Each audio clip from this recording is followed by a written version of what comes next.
네, 과학과 가까워지는 시간 금요일의 과학터치 본강연 시작하도록 하겠습니다. 오늘 본강연 해주실 경북대학교 최무한 교수님 모셔보도록 하겠습니다.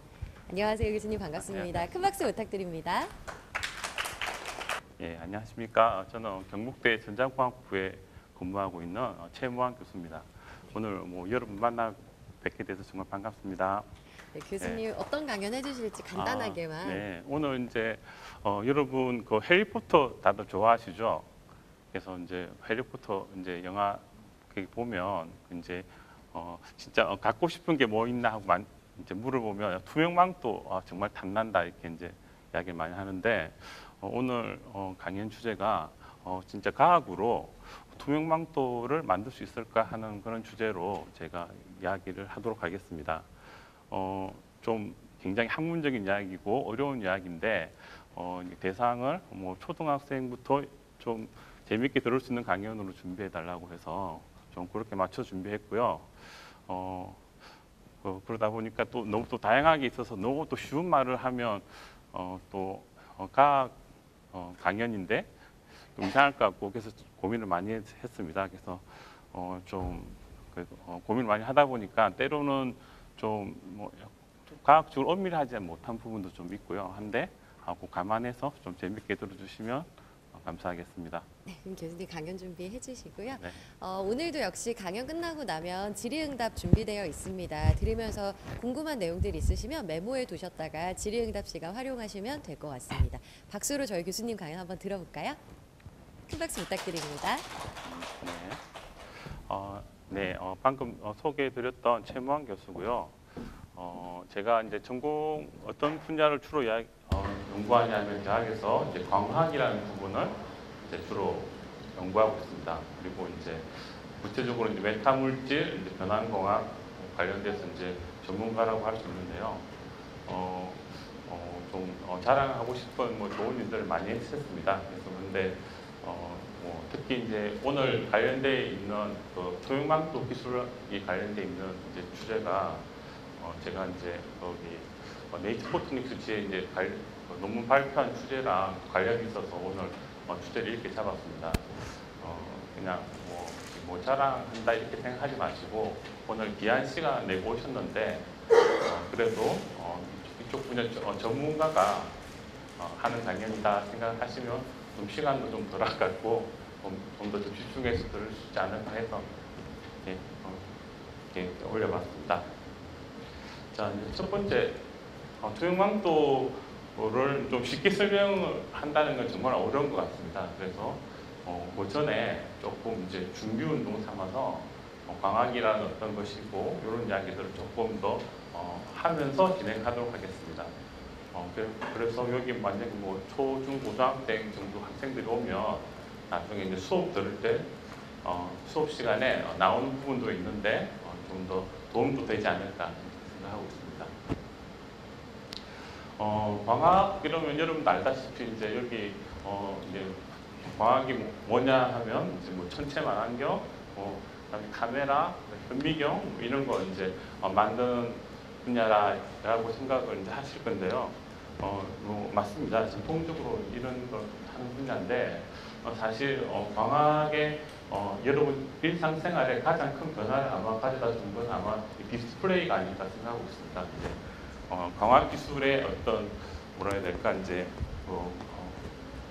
되게 약간 위대한 승리 있게 볼 수 있습니다. 왜 그러냐면 이 디스플레이 구동 원리를 이제 여러분들 한 번도 이제 좀 생각 안 해보셨을 텐데 구동 원리가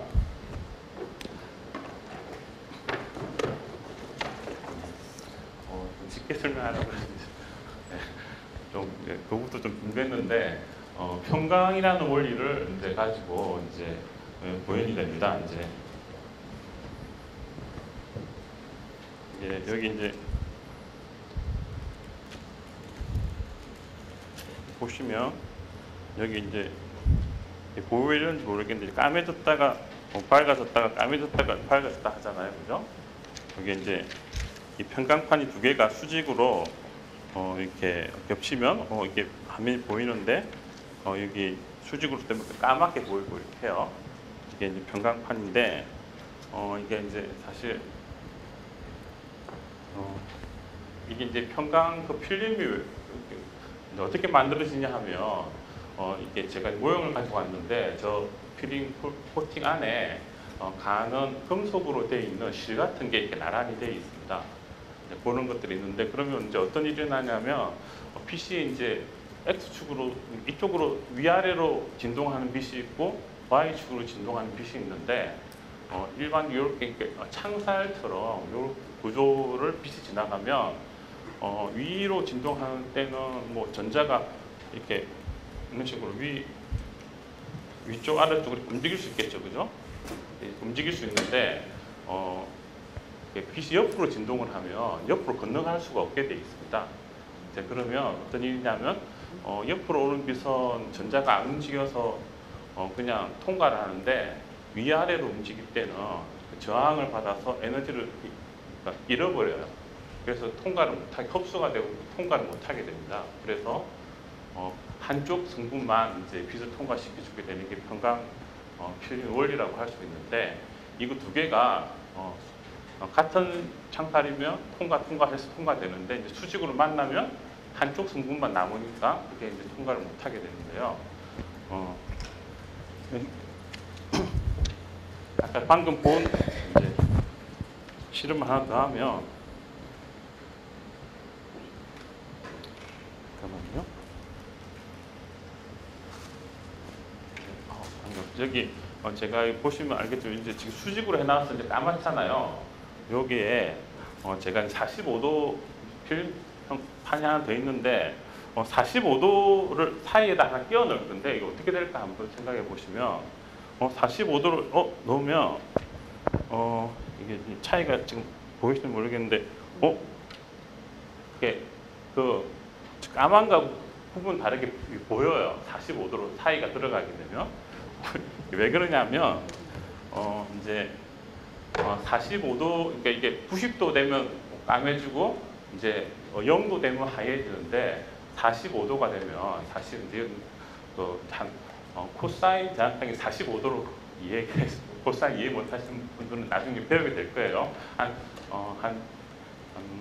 0.7배 정도 통과를 하게 돼요. 근데 이제 두 장 또 45도 또 45도 만나서 이제 나오게 되니까 이제 두 배를 곱하면 한 반 정도, 2분의 1 정도 값이 되는데 그 정도가 통과하게 돼요.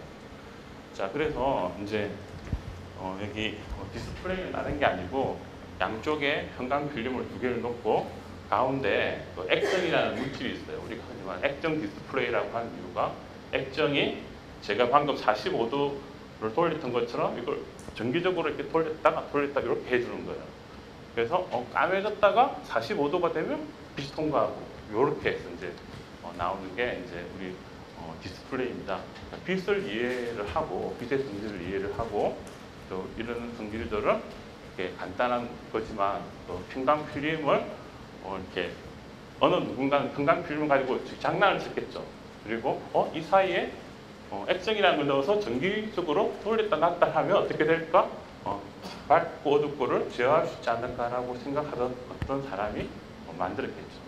이렇게 해서 강학을 이해하는 것이 우리 실생활에 이렇게 그걸 바뀌어 제품으로 그리고 이렇게 편리하게 만들어주고 있습니다. 그리고 이제 자, 메타 물질을 이제 사실은 이제 제가 오늘 할 주제가 사실은 이제 메타 물질을 이야기하지 않을 수가 없습니다. 이제 메타 물질이 이제 뭐냐고 하면 메타 물질은 제가 앞에 소제 문구 강하게 새로운 물결이라고 했습니다. 이제 뭐냐면 이런 이제 광학이 기본적으로 이제 우리가 이제 정통적인 광학은 이제 먼저 이제 메타 물질 말에 나왔으니까 먼저 정의 먼저 좀 하고 좀 지나갈게요. 그러니까 위키피디아에 찾아보면 메타 물질 이렇게 찾아보시면 이렇게 이제 흔히 신문 기사에 찾아보시면 아마 투명망토 기술 이렇게 나와 있어요. 뭐 이렇게 많이 소개가 되어 있는데 실제 이제 여기 사전적인 의미를 찾아보면 이제 메타 물질이란 메타라는 말이 뭐 메타버스 뭐 많이 쓰는 말이잖아요. 최근에 많이 쓰는 말인데 그리스 말로 비욘드라는 뜻이에요. 그러니까 몸을 넘어서는.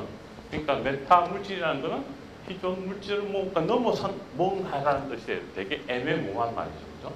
이런 말인데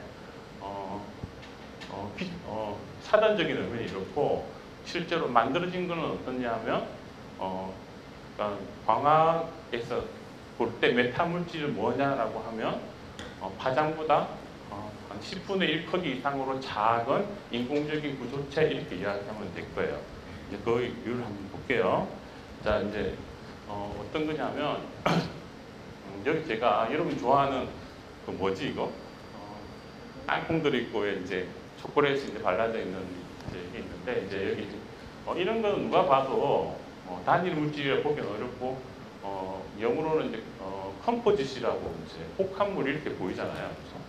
그런데 사실 우리가 이제 균질하다라고 생각하는 예를 들어 보면 소금 결정 같은 거 한번 볼게요. 이제 전개를 잘해서 보면 그것도 유리처럼 이렇게 투명하게 만들 수 있거든요. 깨끗하게. 자, 그런데 이거 예를 들면 이제 소금, 사실은 소금도 균질을 하나로 이제 동일한 특성의 규칙적인 물질이라고 볼 수 있지만 사실 안을 들여다보면 위에 있는 이제 초콜릿 볼 한 세트랑 별반 다를 게 없습니다. NA하고 CL이라는 두 개의 다른 어떤 뭘 이루어져 있잖아요. 근데 하나는 우리가 균질하다라고 생각을 하고 하나는 혹한물이라고 생각하는 그 차이가 어디서 올까 생각해 보면 여기 보죠. 이제 우리 NaCl은 우리가 눈으로 볼 수 없을 만큼 굉장히 작기 때문에 이렇게 보이는 겁니다. 자, 무슨 말이냐면 파장보다 훨씬 작은 어떤 물질은 우리가 구분을 할 수가 없어요. 그래서 그러니까 스캐터링이 거의 없어서 우리가 볼 수가 없습니다. 한마디로 들여다 내부를 볼 수가 없습니다. 그래서 예를 들면 자, 우리 현미경 가지고 작은 걸 볼 수 있지만 실제로 전자현미경이라는 말 들어봤죠. 그건 뭐냐면 파장, 그러니까 한 1마이크로 좀 훨씬 더 작은 물체는 광학현미경으로 볼 수가 없어요. 그래서 전자현미경이라는 다른 어떤 기계를 통해서 이제 보는 것처럼 심지어 우리 미세먼지도 있잖아요. 그 미세먼지가 왜 무섭냐면 날은 한창하고 맑은데 투명하고 맑은데 미세먼지가 이렇게 되게 심한 날은 몸이 되게 해롭잖아요. 있기는 있는데 그렇지만 너무 빛의 파장의 크기에 비해서 점점 더 작아지면 스캐터링이 없어지고 빛이 그걸 더 이상 이제 볼 수 없게 되는 단계가 옵니다. 그런 것처럼 이제 그런 형태로 넘어갈 때 이게 우리가 이제 균질물이라고 우리가 말합니다. 아까 컴포짓이 아니고 더 이상 구분할 수 없을 때 메타 물질은 다른 게 아니고 저기 아톰이 들어가는 자리에 NA나 CL이 아니고 저 자리에 회로를 넣습니다. 전자 회로를 넣는 거예요. 전자 회로. 그러니까 기존에 세상에 없던 성질을 가지도록 만들 수 있는 회로를 만들 수가 있거든요. 물질은 우리가 장조할 수 없지만 그 회로를 집어넣게 돼요. 그러면 물질이 아니고 회로가 들어간 거잖아요 라고 할 수 있는데 자, 여기 제가 여기 아까 말했죠. 빛이 그 회로보다 얼마 10배 이상 크면 정말 작은 거여야 되겠죠. 그러면 저기 빛은 더 이상 쟤를 회로라고 안 보는 거예요. 그래서 이렇게 물질로 보게 됩니다. 그렇게. 근데 실제로 이렇게 작은 걸 만들 수 있나요? 쉽지 않죠. 네, 그럴 때 쉽게 하는 방법이 있는데 파장을 늘리면 됩니다. 파장 무슨 말이냐면 제일 쉽게 구현하는 방법은 빛의 전파나 빛이랑 이런 건 사실 다 같은 전자기파라는 걸 배웠잖아요. 그러니까 큰 파장이 30cm짜리 빛을 쓰면 3cm 크기의 회로를 만들기가 쉽잖아요. 네, 그렇게 하면 적어도 우리가 눈으로 보는 빛에 대해서는 메타 물질이 아니지만 그 전파에 대해서는 하나의 어떤 유리나 그런 균질한 물질로 작용한다는 겁니다. 그렇게 해서 이제 구현하는 게 메타 물질이 돼요. 그래서 현대광학이 왜 중요해지냐면 옛날은 광학의 특성을 가진 물질을 찾아다녔어요. 좋은 성질. 예를 들면 이제 우리 그 안경점에 가면 여러분 왜 우리 압축 렌즈라고 소위 말하는 왜 조금 굴절율이 조금 0.5에서 2.5에서 2.7 아니지. 잠깐 모르겠는데 2.1에서 2.2 올라가는 0.1 올라갈 때 뭐 가격이 2배, 3배 뛰잖아요. 그 이유가 그 조금 더 도수 높은 것은 눈이 좀 커 보이거든요. 그래서 이제 우리가 대가를 한 3배, 4배 지불하고 하는데 그 0.1 굴절율 높은 물질 찾기도 쉽지 않거든요. 그런데 그런 게 아니고 우리가 창조를 하고 만들면 어떨까? 이런 관점에서 시작하는 게 이제 메타 물질이고요. 현대 광학의 주 트렌드라고 생각하시면 됩니다. 자, 근데 이제 저 메타 물질을 제가 광학 입장에서 설명해 드렸는데 꼭 광학에서만 이제 이게 처음에 이렇게 시작된 메타 물질 연구가 최근에는 꼭 광학 물질만 하는 게 아니에요.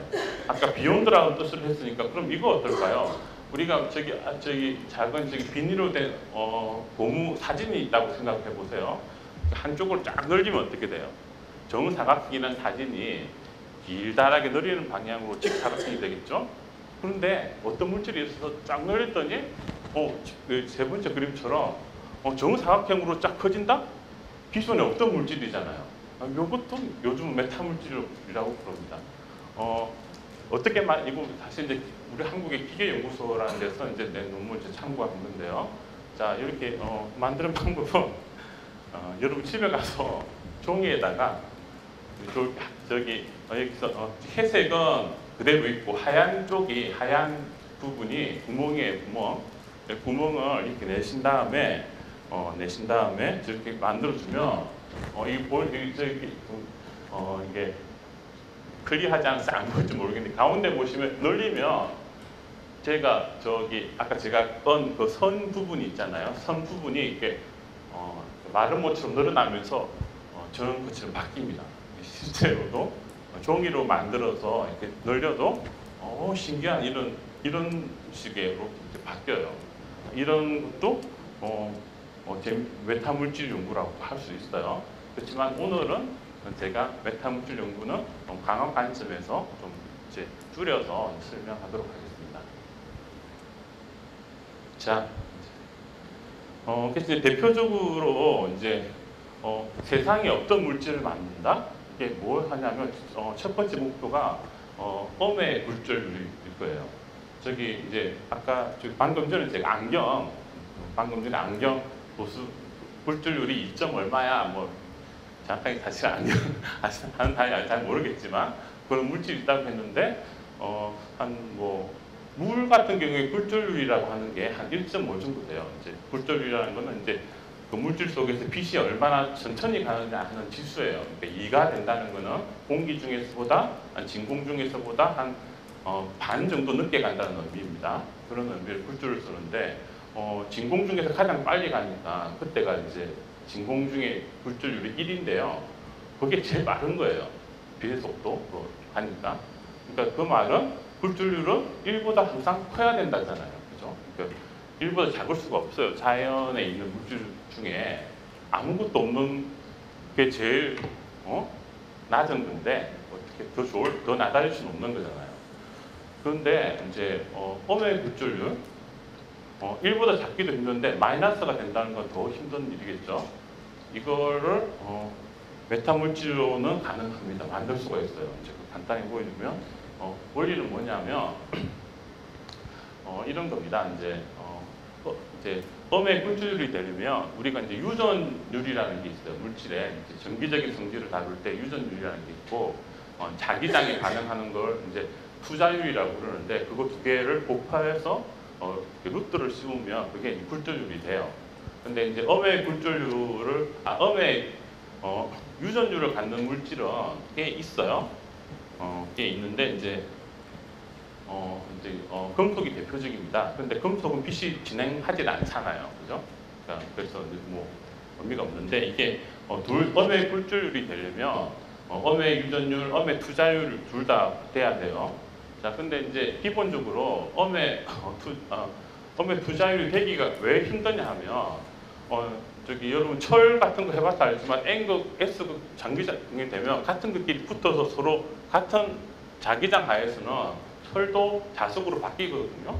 근데 그 자기장이 같은 방향으로 바뀌지 이게 반대로 바뀌진 않아요. 무슨 말이냐면 힘을 가해준 방향으로 따라 움직이지 힘을 가해준 반대 방향으로 움직인다? 이게 이상하잖아요. 그래서 자연에서는 그게 없어요.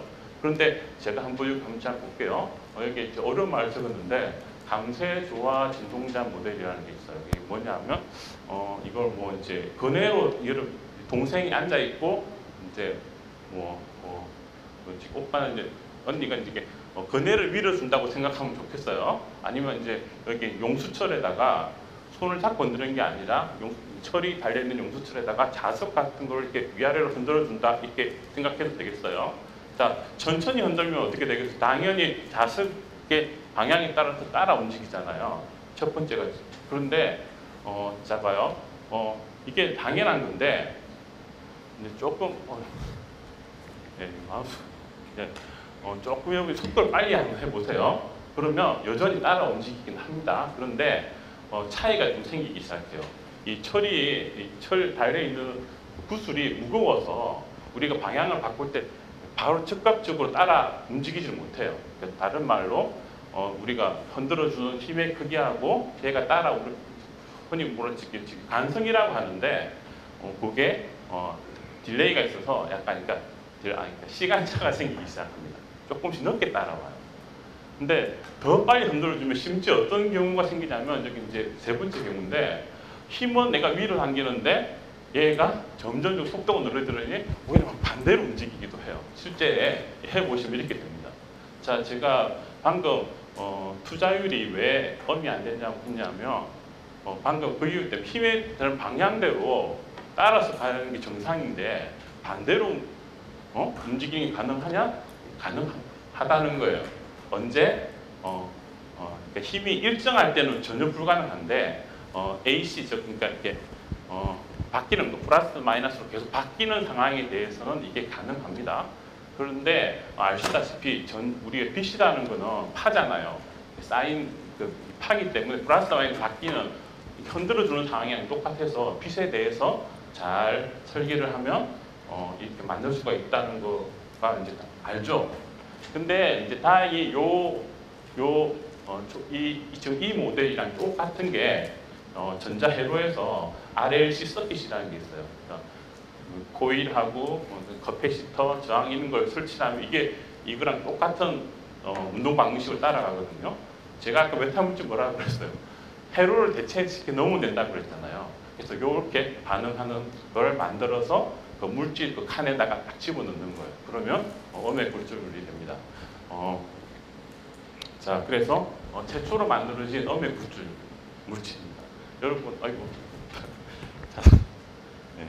자, 언뜻 봐서는 이게 무슨 물질이야라고 보이는데, 자, 지금 그 와이어 아까 이제 요 구조 하나는 음의 유전율을 담당하고 하나는 음의 투자율을 담당해서 만들어진 물질인데 당연히 여러분은 안 좁죠. 이게 물줄 안 보일 거예요. 왜냐하면 우리는 파장을 1 마이크로 정도의 파장을 쓰기 때문에 이 크기는 뭐 한 몇 센치 되니까 이게 안 보일 텐데 자 파장 전자기파 큰 전자기파 입장에서 보면 이게 안 보여요.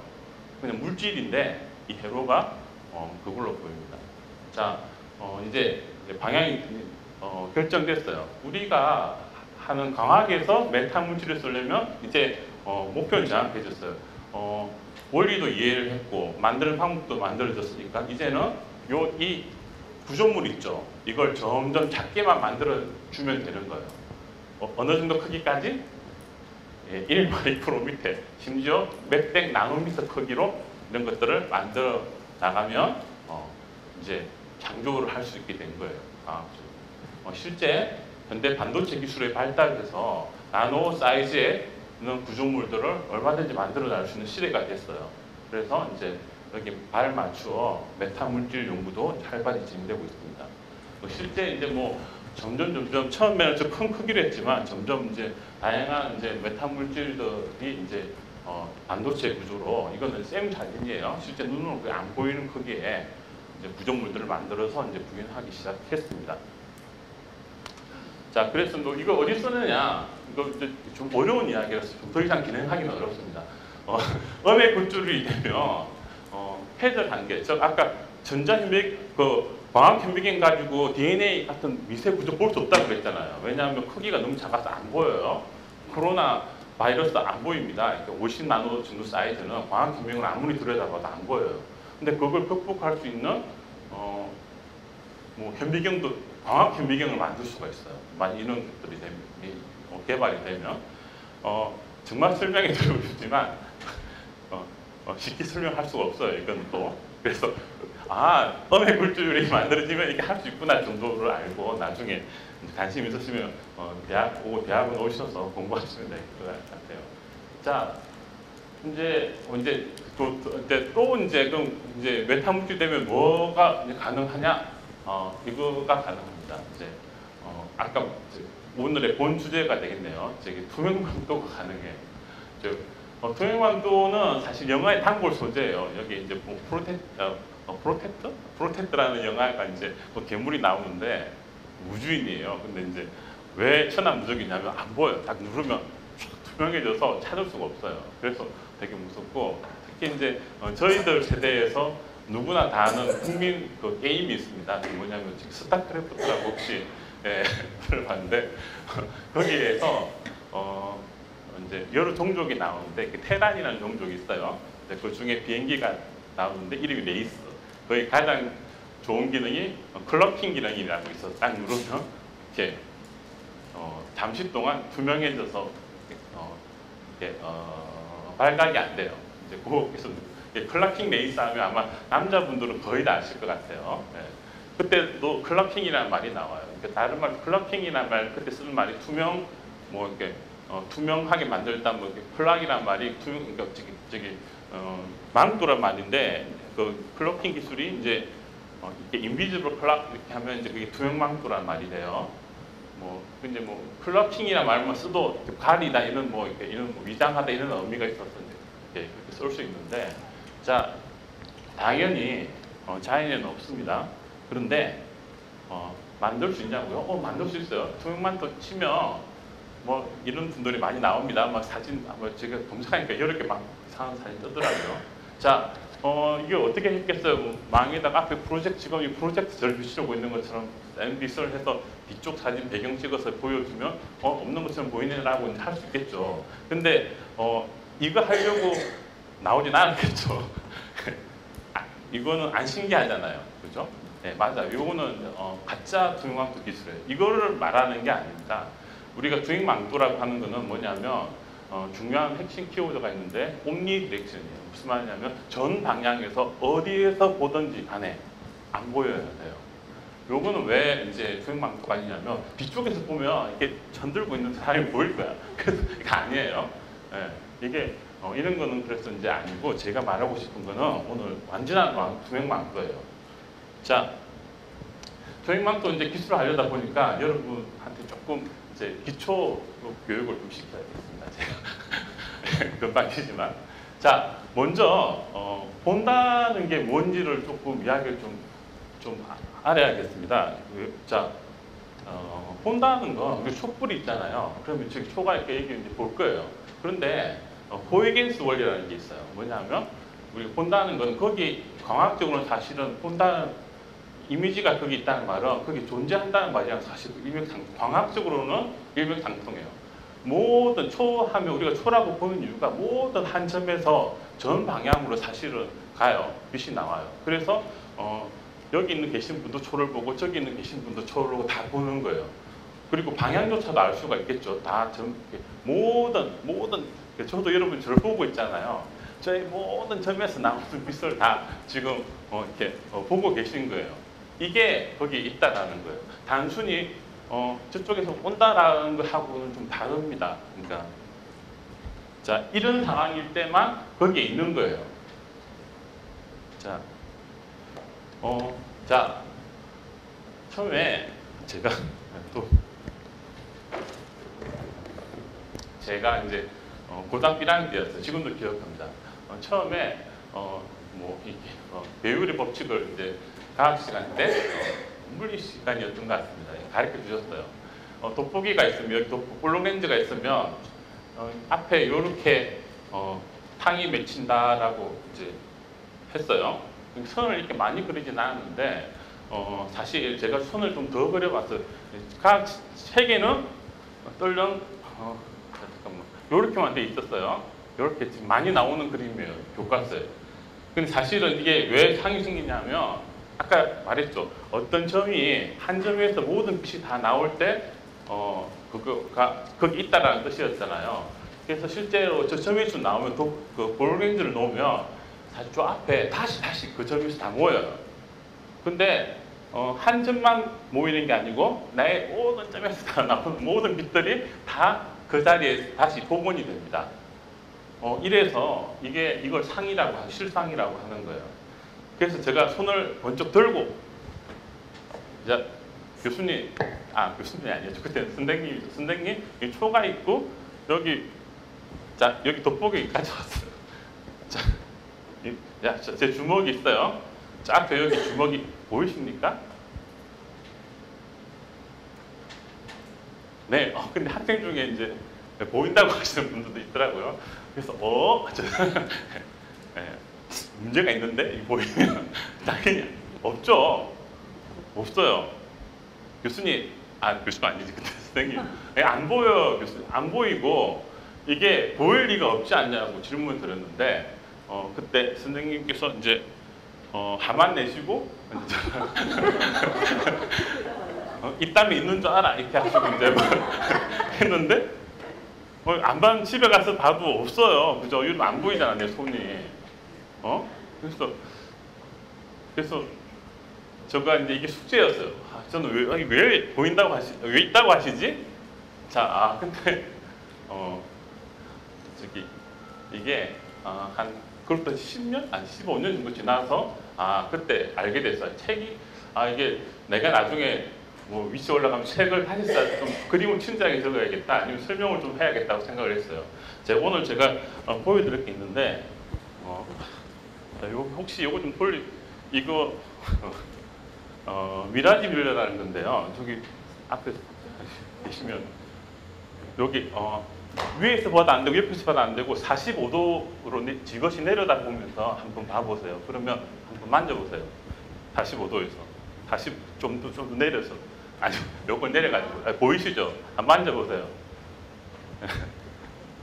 자, 애들하고 한번 이렇게 한 번씩 돌리면서 평소 때 보기 힘든 물건이니까 한번 봐보시기 바랍니다. 자, 이걸 보시면 어디 갔나? 자,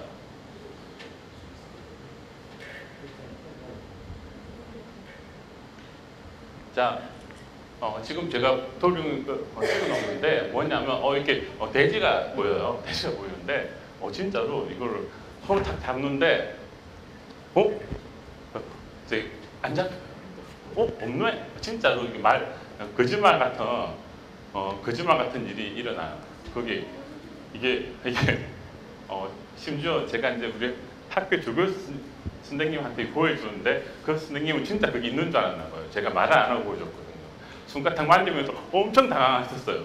엄청 깜짝 놀랐는데 이거 한번 나중에 한번 강의 끝나고 한번 보십시오. 자, 여기 원리가 이렇습니다. 이거 사실은 이제 보고 이걸 봐야 이게 이렇게나 되는데 안타깝네요. 딱 못 보셨는데 밑에 그걸 입고 이게 초점 위에 모여요.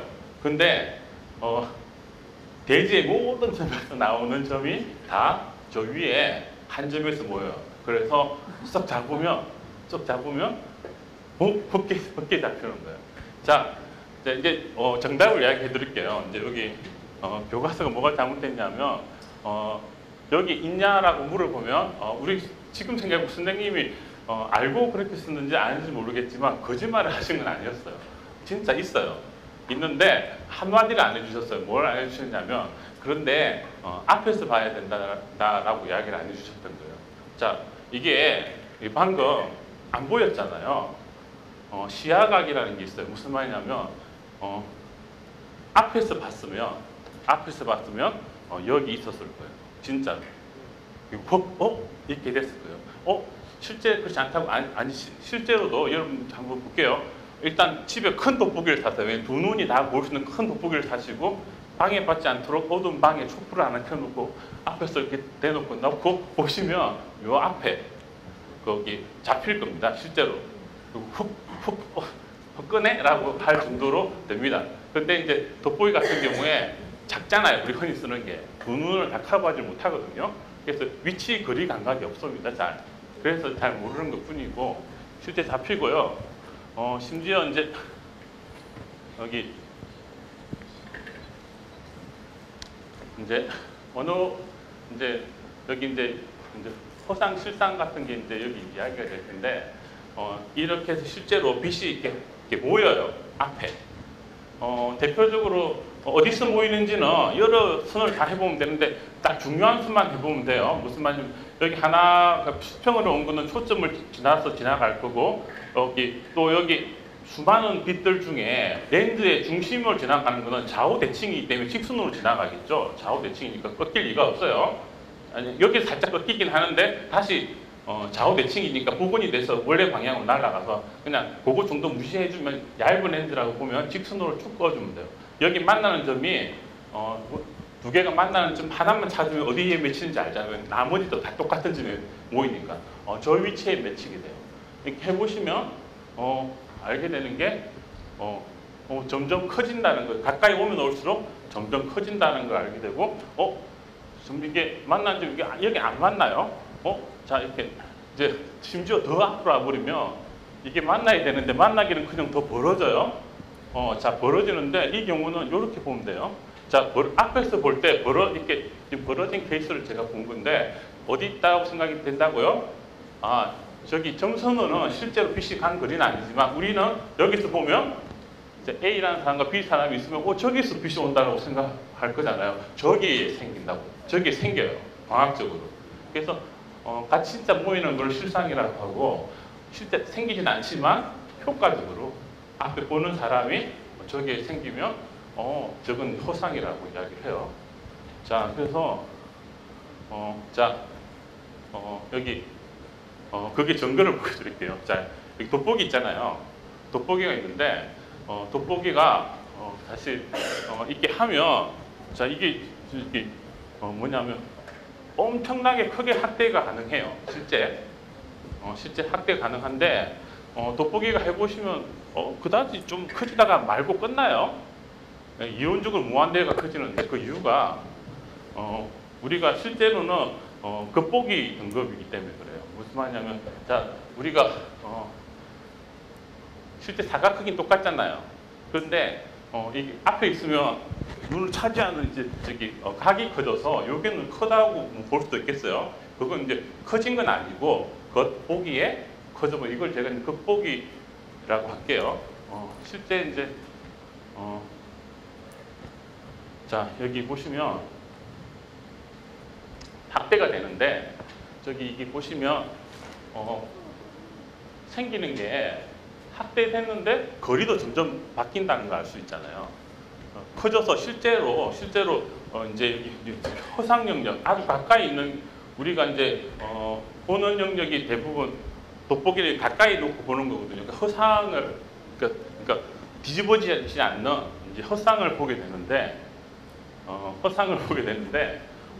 저기가 뒤에 큰 게 생겨요. 그렇지만 겉보기가 점점 멀어지면서 커져서 결국 각이 안 바뀌어요. 그래서 별로 커져가는 것처럼 보이지도 않아요. 그렇지만 우리가 이렇게 점점 당길수록 사실 이 물체는 멀어지면서 계속 커지고 있어요. 그 증거를 제가 보여드릴게요.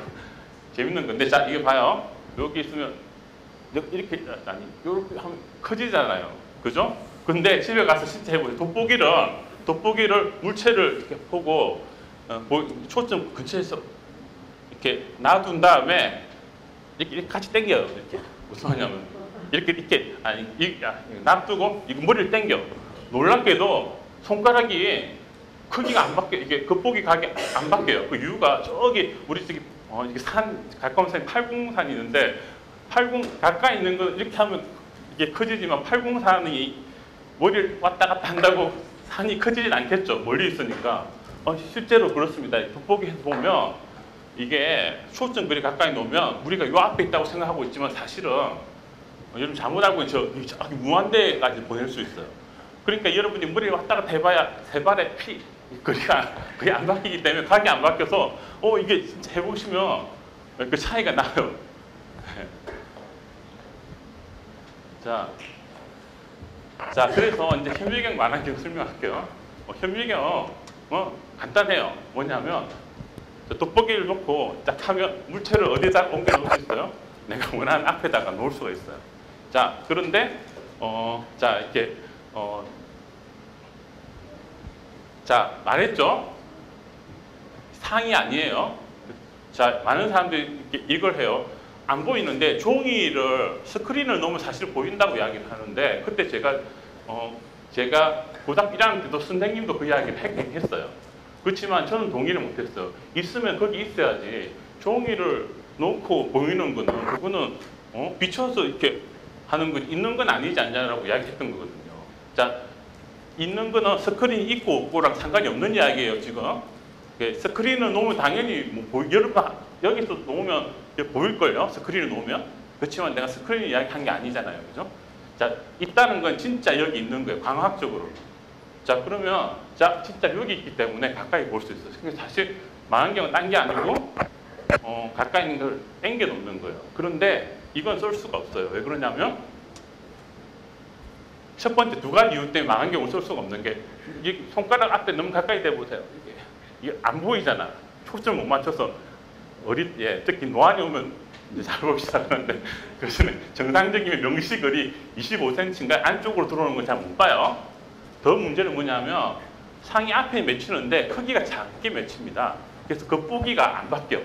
그러니까 각은 유지가 돼서 별 효과가 안 나요. 그래서 앞에 당길 수 있는데 하나 가지고는 멀리 있는 물체를 크게 키워 볼 수가 없는 거예요. 그래서 이제 방법이 이렇게 하면 돼요. 두 장을 쓰면 돼요. 두 장을. 먼저 앞에 렌즈가 하나를 가까이 당겨놔요. 일단. 그리고 그러면 이제 멀리 있는 물체가 아니라 두 번째 렌즈는 바로 앞에 있는 물체가 돼서 거대 허상이 이제 보일 수 있게 돼요. 이렇게 보게 되면 자 이게 이제 두 번째 이거에서 두 번째 이걸 보는 게 망원경이에요. 그러면 뭐가 바뀌냐면 그 각이 바뀝니다.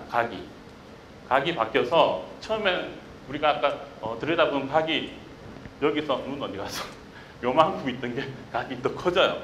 그래서 배율이 이렇게 해서 지금 결정이 되는 거예요. 그러니까 이제 여러 장을 둬서 망원경 현미경은 다른 게 아니라 앞에 렌즈는 물체의 위치를 바꿔놓고 그 물체를 바꾸는 걸 우리가 돋보기로 이렇게 간척하는 게 바로 뭐다? 망원경이라고 생각하시면 돼요. 그러니까 그렇게 하시면 강하게 다 이해가 너무 재밌더라고요. 재밌고 현미경도 그래서 3장, 4장 쓰면 얼마든지 배우를 1000배, 10,000배도 확대시킬 수가 있거든요. 위치를 바꿔가면서 할 수 있기 때문에. 자, 그래서 제가 지금 시간이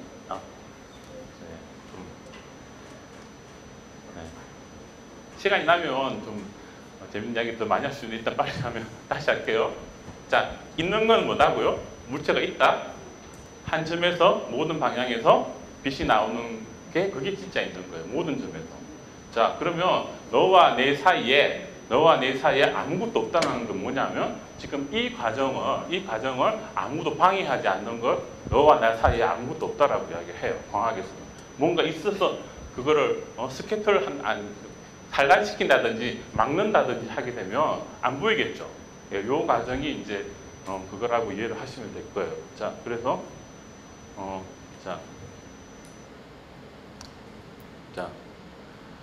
마지막으로 하기 전에 어디 갔지? 여러 가지 가져오다 보니까 제가 하나 빼먹고 안 가져왔네. 자, 이거 합시다.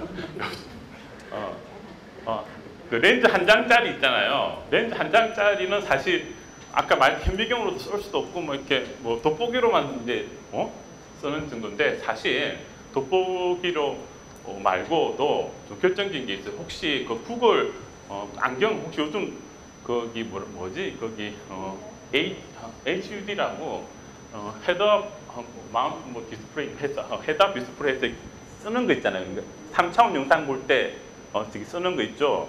그거 제일 싼 버전이 뭐냐면 종이 박스로 만든 게 있어요. 그게 구글 카드보드가 이제 처음에 나왔는데 더 나왔는데 보급형으로 처음 나왔죠.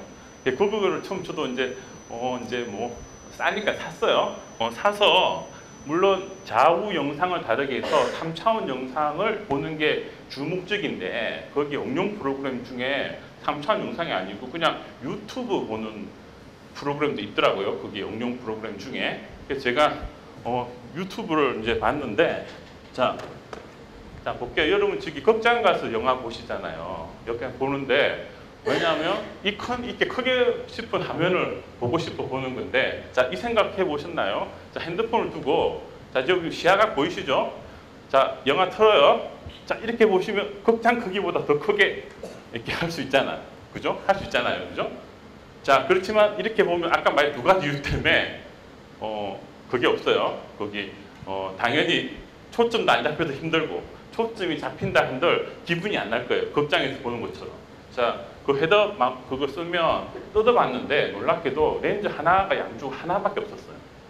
자, 어떤 역할을 하냐면 그걸 쓰고 그 유튜브 그거를 어플리케이션 봤는데 또 화면 크기는 진짜 내가 이렇게 해서 볼 때 크기밖에 안 돼요. 그렇지만 그걸 껴고 봤을 때 그 화면이 어디에 있는 보이는 것처럼 여러분 내 거리 있잖아요. 한 5, 6m 앞에 이 크기로 있는 것처럼 보여서 극장에 와 있는 것처럼 느낌을 줍니다.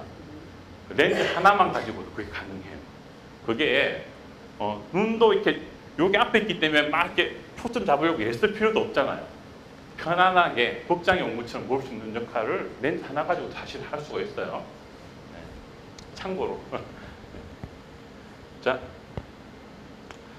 그래서 이제 변환강 이야기를 해야 되니까 이제 좀 제가 왜 이제 이걸 바로 어렵게 못하냐면 실제 들어가면 굉장히 어려운 이야기를 해야 돼요. 그런데 이제 쉽게 할 수 있기 때문에 좀 몇 가지 중요한 건 일단 이제 뺄게요. 좀 빼고 할 텐데 간단하게 이야기하면 자, 요거 한번 볼게요.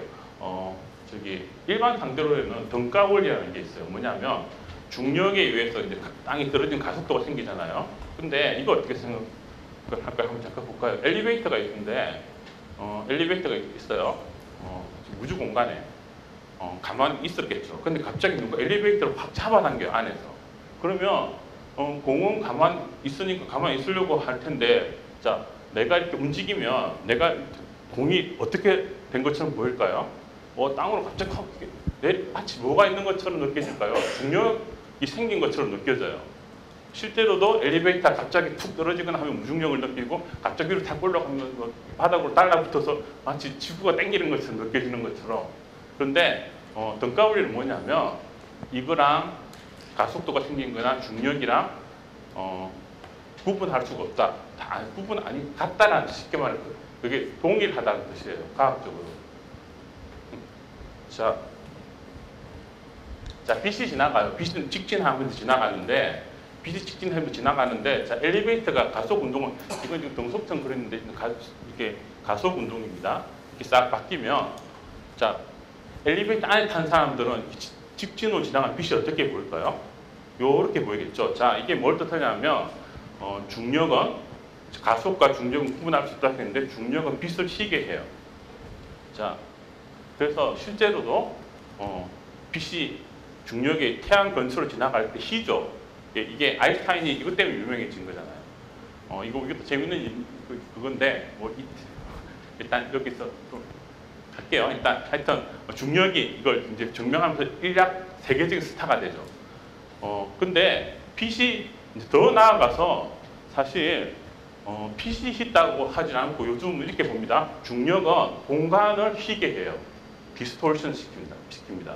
그래서 빛은 최단거리로 직진을 한 건데 공간이 휘었기 때문에 휘어서 간다는 거예요. 무슨 말이냐면 여러분 공위를 벗어날 수 없다고 생각을 하면 공에서 A점에서 B점까지 직선으로 가려면 쭉 최단거리로 가려면 어떻게 돼? 이렇게 돌아 가야 되잖아요.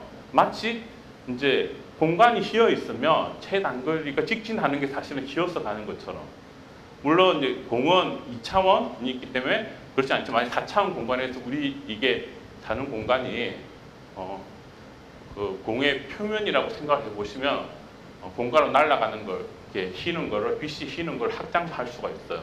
자, 이게 이제 알려져 있는 겁니다. 중력은 공간을 변형을 시키고 그 변형 때문에 빛이 휜다라는 게 알려져 있는데 제가 하나가 더 있어요. 지구상에 빛을 휘게 하는 현상이 하나가 더 있는데 바로 굴절율이 변하면 빛이 휜니다.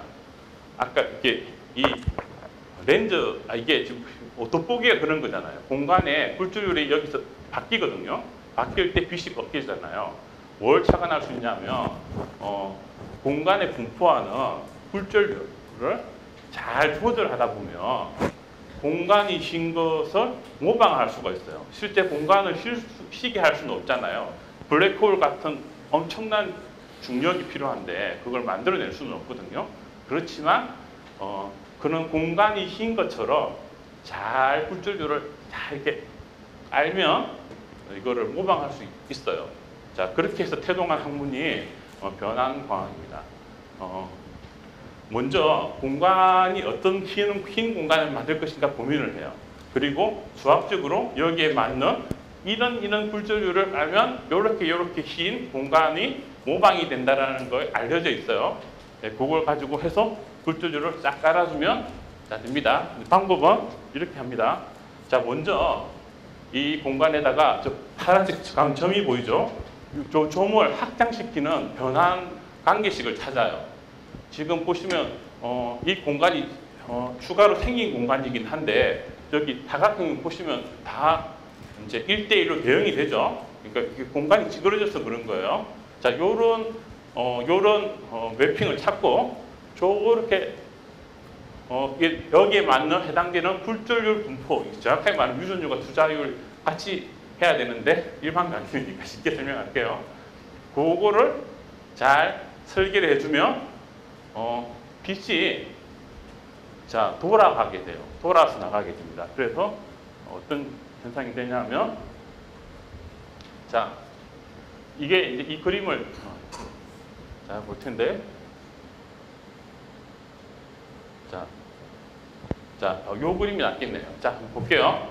저기 사과가 있고 빛이 있는데, 자, 보시면 이 직선들을 쭉쭉 꺼 보시면, 이 사진이 나으려나?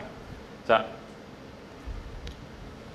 이거 쭉 되는 걸 알게요. 자, 중간 과정은 중요하지 않아요. 여기서 볼 때, 자, 직선으로, 여기 대상자들이 있어요. 다 빛이 어디서 오고 있어요? 저기서 오고 있어요. 자, 그러면 이 공간은 광학적으로는 없는 공간이에요. 너와 나 사이에 직진의 산점에서 날아오는 거를 방해하는 게 아무것도 없기 때문에 우리 이거를 없는 공간이 돼요. 저기 빛이 도달할 수도 없고 나올 수도 없는 새로운 공간이 생깁니다. 이런 원리를 써서 하면 돼요. 이게 저 구조는 좌우 대칭 구조이기 때문에 옴니 디렉션한 걸 만족해요. 무슨 말이냐? 저 분포를 구하면 원형 대칭성이 있어서 어느 방향으로 하나 저기 똑같이 성립을 해서 제가 중요한 게 뭐라고 그랬어요? 비에서 보면 안 되고 이런 거 안 된다고 그랬잖아요. 어느 방향에서 봐도 되고 실제 이제 실험을 한 건데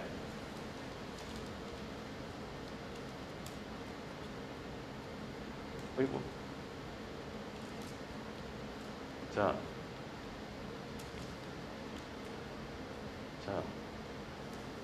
자, 빛이 진행하는 거 아무것도 없는 공간을 뜻하고 가운데 구슬이 있으면 빛이 이제 스캐틀링 되는 거를 그러니까 산란되는 거를 보여주고요. 저거는 클라킹 구조 안에서는 플레인 웨이브, 평면파가 그대로 아무 일 없었다는 듯이 마치 그 물이 지나갈 때 그 냇가에 돌이 있으면 어떻게 물이 이렇게 돌아 나가잖아요. 그런 것처럼 이렇게 아무 일 없었더니 이렇게 돌아 나가는 걸 알게 돼요. 자, 앞에서 바라보면 저 공간은 없는 거예요. 구분할 길도 없고 구분할 필요도 없어요. 거기 빛이 그냥 나한테 무사히 잘 오고 있잖아요. 그죠? 자, 이렇게 해서 구현되는 거고요. 자, 맨 먼저 광학에서 하면 좋겠지만 여러 가지 기술적인 문제 때문에 우리가 라디오 웨이브라고 하는 그 RF 크게 만들 수 있잖아요. 쉽게.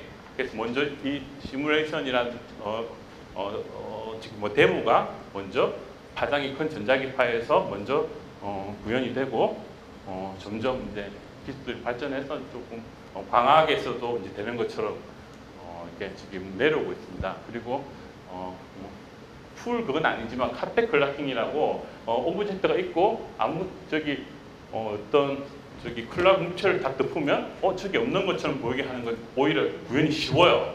옴니 디렉션은 아니지만 이런 것들은 실제 광학에서도 구현이 되고 있어요. 근데 이거는 이제 변환 관계식이 쉬워서 이제 여기 보시면 이게 그거 여기 떼서 그래서 클로킹 동작했을 때 안 됐을 때 보여주는 건데 하나는 뭐 잘 보이고 하나는 글자가 뭐 찌그러져 보이고 뭐 이런 것들이 이제 돼요. 자, 완전한 투명망토 기술을 향해서 나아가려면 갈 길이 멀어요. 그리고 사실 정직하게 말하면 여러분 때 될까 모르겠어요. 그 이유가 일단 메타물리 디자인하는 게 쉽지는 않아요. 진짜 멋진 투명망토를 만들고 싶으면. 그리고 나노 기술을 가지고 작게 만들 수는 있는데 그거를 사람이 둘러싸려면 크게 만들어야 되잖아요. 돈도 많이 들고 비용도 많이 들고 시간 그리고 기술도 많이 들 거예요. 그리고 아까 문제는 뭐냐면 이게 주파수 특징이 모든 빛에 대해서 우리가 빨간 노트 파란 거 무지개 빛에 대해서 전부 다 이렇게 돼야 되잖아요. 근데 프리즘 보면 아시겠지만 빛이 무지개가 생길 이유가 빛의 빨간색, 노란색, 파란색에 대해서 굴절율이 다르거든요. 그래서 꺾이는 각이 틀려서 무지개가 분리가 되는 거잖아요. 그래서 똑같은 주파 통기나 성능을 보여주는 물질을 또 만들기도 어려워요. 실제로. 이 모든 게 있기 때문에 다시 말하지만 수학적으로는 완벽하게 구현이 가능합니다. 안 되는 건 두 가지 종류가 있을 수가 있잖아요. 원래부터 안 되는 일이 있고 가능은 하지만 하기가 힘든 일이 있잖아요. 이 일은 완벽하게 가능한 일이지만 하기가 힘든 일이라고 이해를 하시면 되겠습니다. 이런 기술 난제가 해결이 되면 언젠가는 되겠죠. 이렇게. 네. 자, 그 외에도 이제 변환광학은 실제 구현할 수 있는 블랙홀 같은 거 있잖아요. 광학적으로 만들어서 지금 데모하기도 하고 심지어 지진 회피, 지진파가 오면 크게 만들어서 지진파가 피해가게끔 클락킹을 시키면 그 지역은 안전할 수 있잖아요. 그거는 연구도 진행하고요. 다음 주 이제 소리만 빛만 파장이 아니고 소리도 파장이기 때문에 음파를 대피하는 기술로도 연구가 되고 있어요. 자, 조금 5분 정도 좀 기다리실지도 모르겠는데 지금 시간이 다 돼가고 있거든요. 마지막으로 더 이제 자세한 이야기도 많이 할 수 있지만 여러분 있으니까 광학 기술의 미래에 대해서 조금만 하고 좀 마칠까 합니다. 자, 여기 혹시 레이디 플레이어 원이라는 영화 혹시 안 보셨죠? 보신 분도 계시고 안 보신 분인데 한번 지금 샤녀들이랑 15세 관람가니까 샤녀들이랑 한번 같이 보면 좋을 것 같아요. 미래에 대한 SF 영화인데 여기에 저기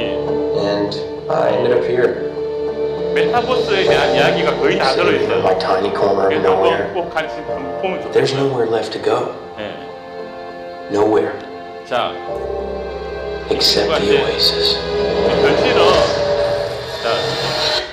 현실은 암울하고 좀 어두운데 헤드업 디스플레이를 쓰고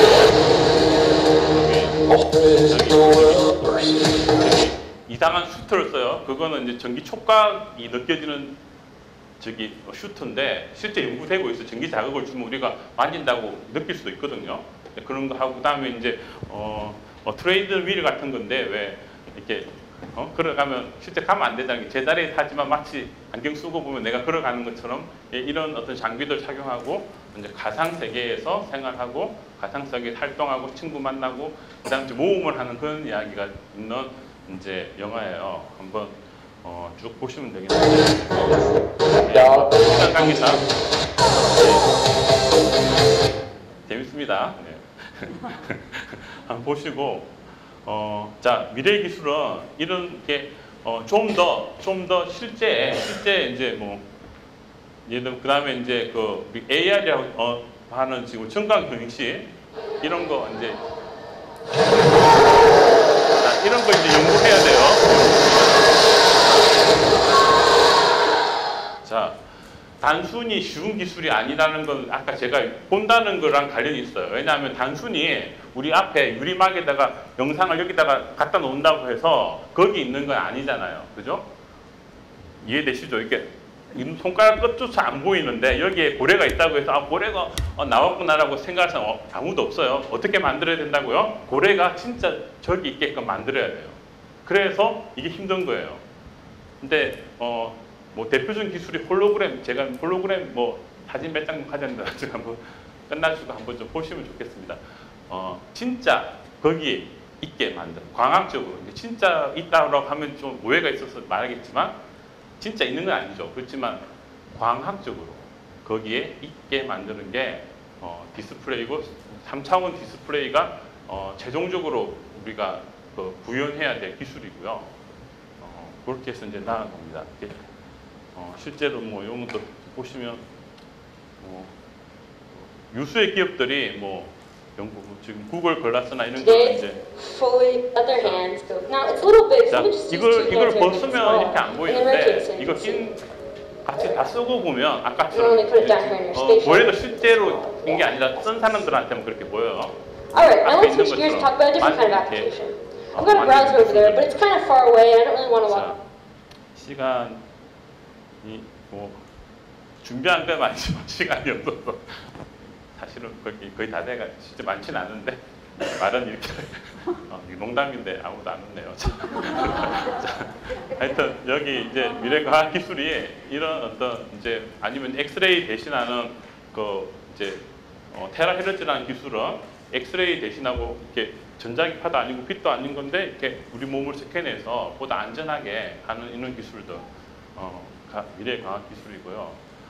이제 요것만 메타 물질을 제가 이제 오늘 소개시켜 드렸는데 사실 메타 물질 하시는 분하고 거의 메타 물질하고 거의 동일하게 같은 게 많이 쓰이는 용어가 메타 표면 연구도 많이 합니다. 같은 이제 분야에 파생돼 나왔다고 보면 되는데 메타 표면은 뭐 이런 거 같아요. 그러니까 빛이 저기 작은 한 점에서 똑같이 동일 위상으로 나오면 빛이 우리가 볼 때 앞으로 나아간다라고 이제 보게 되는데 저기 조금 차이가 위상이라고 하는데 그러니까 출발하는 순서가 조금 달라지면 저 화면이 어떻게 보이나요? 이렇게 옆으로 가는 것처럼 보이잖아요.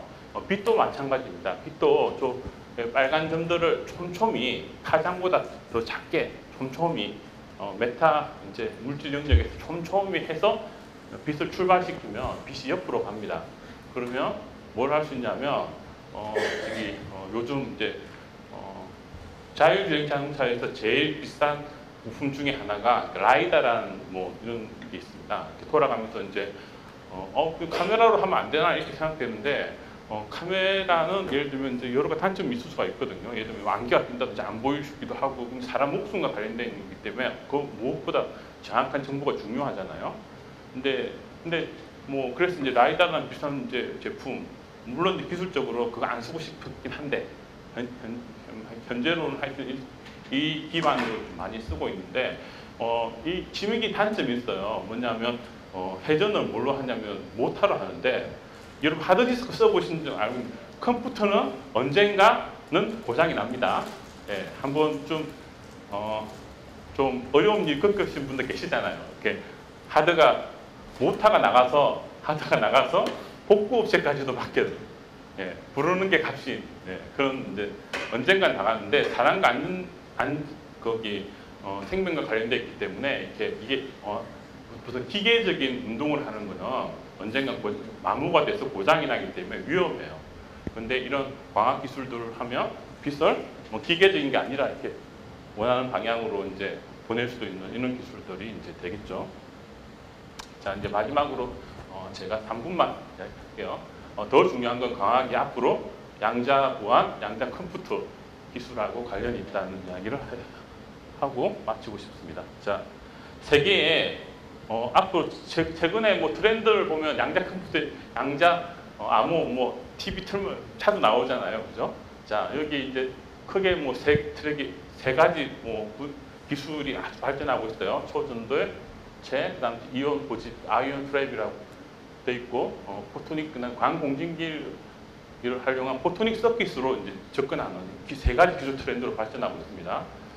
근데 놀랍게도 두 번째, 세 번째가 바로 광학 기술이 기반이 되게 되고 있어요. 왜냐하면 아이언 트랙 같은 경우에 그거 레이저를 가지고 그거를 보획을 합니다. 이게 당연히 광학 기술이 중요하죠. 세 번째는 이거는 근본적으로 자 이거 제가 여러분의 2분 안에 짧게 양자 그 전문가 아니지만 양자역학의 세계로 잠깐 초대를 하면 자 여러분 저기 지금 슐레딩거 교황이 아시잖아요, 그죠? 많이 이제 듣는데 막 오해를 많이 하시더라고요. 뭐 이런 이야기예요. 뭐 우주선에 고양이 실려 보냈는데 거기 저기 저기 뭐 저기 50%의 확률로 병 안에 있는 그 기계가 동작을 해서 방치로 독을 깨서 고양이가 죽일 수도 있고 50%의 확률로 고양이가 살 수도 있어요. 자 그러면 뚜껑을 열어보기 전까지는 죽었거나 뭘까요? 살았거나죠. 2분의 1 확률로. 자 이게 이제 클래시컬한 상태예요. 죽었거나 살았거나 확률이 반반. 자 근데 우리가 말하는 자, 이 상태가 지금 이렇게 보이시나요? 살았거나 죽거나 루트 2분의 1은 나중에 제곱을 해야 되기 때문에 지금 50%를 뜻하는 거예요. 자, 그거는 이제 빼시고 반반이라는 뜻인데 자, 요거를 기술을 해요. 양자역학에서는. 그러면 죽었거나 살았거나겠지라고 하는데 그게 아니에요. 양자역학의 가장 큰 핵심이 양자 중첩 상태라는 거예요. 무슨 말이냐면 죽었거나 살았거나 반반인데 아직 결정되지 않는 동시에 존재하는 아니 이거 사실은 안 열어봤으니까 모르니까 모르는 정확하게 정직하게 이야기하면 모르는 그렇지만 정확하게 알고 있는 것은 열어봤을 때는 죽었거나 살았거나 하는 상태. 열기 전까지는 뭔지 모르는 그 상태. 무슨 상태냐면 중첩 상태라고 하고 제3의 상태라고 해요. 왜냐하면 제3의 상태라는 것은 기존에 없는 상태, 우리가 생각할 수 없는 상태를 뜻하는 거잖아요. 우리가 생각할 수 있는 건 고전적으로 죽었거나 살았거나겠지라고 생각하시잖아요. 그러니까 그거 아니니까 설명이 안 되니까 제3의 상태라고 해요. 이제 그거가 이제 중첩 상태예요. 다른 말로 양자 이제 엔탱글먼트라고 이제 얽힘 상태라고 하는데 자 이거 한번 볼게요. 자 이건 되게 오래된 주제인데 옛날에 아인슈타인 때부터 문제가 됐는데 양자역학이 맞냐 틀리냐 하는 것까지 할 때부터 연구가 됐는데 자 볼게요. 뭐라고 했는데 다 알아들으십시오. 다음에 이것도 농담이었는데 설명을 하면 그게 한 시스템에서 보통 광자가 양쪽으로 이제 나가는데 하나는 스핀 앞이고 하나는 스핀 다운이 되게 돼 있어요. 합이 빵을 만족해야 되거든. 그러니까 이렇게 되게 돼 있어요. 아니면 또 어떻게 했어요? 반대 저기 아니면 왼쪽으로 날아간 게 다운이면 밑을 하면 아래야 되겠죠. 이렇게 되거든요. 이렇게 둘 중에 하나여야 되거든요. 자, 쭉 보내요. 자, 이제 아유 시끄럽네요. 네. 이제 제가 뭐 중간중간 해석을 해야 되는데 이게 이제 뭐 출발해서 먼 거리로 가요. 자, 이게 어떤 거냐면 지금까지는 이제 하나 얘가 업을 가리키면 저쪽은 뭐가 되겠어? 다운이 되겠죠. 반대로 이게 다운이 되면 저쪽은 업이 돼야 돼. 왜냐하면 두 개 합이 항상 0을 만족한다는 건 정해져 있거든요. 자, 그런데 문제는 아까 슐레딩거 고양이랑 똑같아요. 이제 슐레딩거 고양이는 사실은 거시적이기 때문에 이제 여러분 예의를 쉽게 하려고 한 거고, 요거는 진짜 아토믹 포톤 레벨이기 때문에 진짜 양자역학적인 이야기예요. 이거는 뭐 약간 그런 이야기가 아니고, 자 이제 측정을 해요. 측정한 순간에 업이네? 지금 뭐예요? 다운. 이게 다운이네? 업인데, 자 아까 이야기했죠. 저게 언제 결정된다고요? 측정하는 순간에. 그 전까지는 결정된 게 중첩 상태로 있는 거예요. 왜 그게 근데 너무 신기한 게 제가요. 그러니까 그게 아니에요. 정해져 있는데 내가 알았다가 아니에요. 그러면 여러분은 여전히 모든 사람이다고요. 클래식하다는 사람이에요. 고상하다는 뜻이 아니고 네, 옛날 네, 양자역학 시대에는 이거를 일반인도 이해해야 되는 시대가 오지 않을까요? 자, 측정하는 그 동시에 저기 우주 끝에 있는 그것은 동시에 어디에 있든 안드로메다 끝에 있든 간에 상관없이 내가 측정하는 순간에 제가 결정이 돼요. 빛보다 더 빠른 속도예요. 이거는 존재 자체가 결정이 돼요. 자, 왜 양자 암호가 되냐 하면 통신을 할 때 이런 한 페어를 가지고 통신을 하게 되면 누가 가로채려고 있잖아요. 가로채려고 탁 보는 순간에 탁 가로채는 순간에 그 상태는 내가 보낸 상태가 더 이상 아니야. 결정되는 상태가 돼요. 그래서 가장 근본적으로 정보를 도둑질해 갈 수가 없는 상태가 돼요. 이게 거의 말하는 양자 암호, 양자 통신이고 이런 중첩 상태를 가지고 옛날에 0, 1 가지고 계산하던 거를 굉장히 고전적으로 할 수 없는 속도로 동시에 진행을 할 중첩 상태를 이용하는 거니까 좀 덜 엄밀하게 말하면 하여튼 그런 식으로 중첩해서 동시에 계산할 수 있는 게 양자 컴퓨터입니다. 근데 말다시피 포톤, 저 빛 알갱이가 이런 중첩 상태를 만들기 굉장히 여러 가지 형태로 만들기 굉장히 좋은 시스템입니다. 그래서 과학의 미래는 이렇게 이제 앞으로 발전해 갈 거예요. 교수님 마지막으로 네. 저희 강의 마치시면서 하시고 싶은 이야기 있으시면 해주시기 바랍니다. 저기 뭐라 문장에 저기 이제 부모님들 이제 많은데 이제 최근에 이제 뭐 저도 이제 부모가 됐던 사람 입장에서 보면 이제 애들 이제 의대 갔으면 좋겠고 이제 좀 편하게 좀 고생 그러니까 연구하기 힘들었는데 저도 고생 많이 해봤 누구도 잘 알거든요. 이는 어려운 길은 안 갔으면 좋겠고 사실 이렇게 그런 거 많은데 자 이렇게 다 그러니까 저기 의사할 수 없잖아요. 누군가는 이제 밭을 메고 누군가는 소를 하고 뭐 그런 말 있잖아요. 그런 그 우스갯소리가 있는데 누군가는 우리나라 과학을 책임지고 이제 해야 되잖아요. 그래서 이제 여러분 모르겠습니다. 뭐 돈을 더 벌 수 있다 이런 말은 못 하겠지만 행복하다, 재밌다, 삶의 퀄리티 이거는 누구보다도 자기가 만약에 내가 피가 끓는다 거기 해야 되겠다 싶으면 모험을 하는 게 맞지 않나 생각이 듭니다. 그래서 여러분 자녀들 입장에서 과학 하겠다고 그러면 물론 보장은 안 돼요. 그건 맞지만 삶이 지금 저도 아시겠지만 행복하게 보이잖아요. 정말 행복해요. 왜냐하면 너무 재밌고 그래서 정말 그리고 사실 뭐 연구 열심히 나중에 하시면 또 살만해요. 그래서 살만하니까 조금 이제 모험을 하고 그렇게 행복한 뭐 그런 자기가 만약에 소질이 있고 하고 싶으면 좀 용기를 냈으면 좋겠다 하는 생각들을 뭐 학부모님들 많이 오셨으니까 좀 드리고 싶습니다. 네, 오늘 행복한 과학 이야기 들려주신 교수님께 다시 한번 박수 부탁드립니다. 금요일의 과학터치 오늘 여기까지입니다. 저희는 다음 주는 쉬어가고요. 11월 마지막 주 금요일에 11월 24일에 또 금요일의 과학터치가 있는데요. 2023년도 마지막 일정입니다.